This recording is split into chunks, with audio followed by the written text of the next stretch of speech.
ಸರ್ಕಾರಿ ಜಾಗ ಅತಿಕ್ರಮಿಸಿದ ಆರೋಪದಡಿ ಮಂಗಳೂರು ಹೊರವಲಯದ ಕೆಂಜಾರು ಎಂಬಲ್ಲಿ ಕಪಿಲ ಗೋಶಾಲೆಯನ್ನ ನೆಲಸಮ ಮಾಡಲಾಗಿದೆ.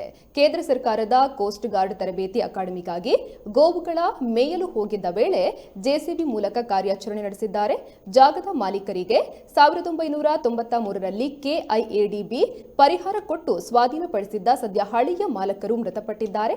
ಪ್ರಕಾಶ್ ಎಂಬವರಿಗೆ 10 ವರ್ಷಗಳ ಹಿಂದೆ ಜಾಗ ಖರೀದಿ ಮಾಡಲಾಗಿದ್ದು 2013ರಲ್ಲಿ ಪ್ರಕಾಶ್ ಶೆಟ್ಟಿಯವರು ಗೋಶಾಲೆ ನಿರ್ಮಿಸಿದ್ದಾರೆ. ಗೋಶಾಲೆಗಾಗಿ ಪ್ರಕಾಶ್ ಶೆಟ್ಟಿ ಜಾಗ ಅತಿಕ್ರಮಣ ಮಾಡಿರುವ ಆರೋಪದಡಿ ಗೋಶಾಲೆಯನ್ನ ನೆಲಸಮ ಮಾಡಲಾಗಿದೆ.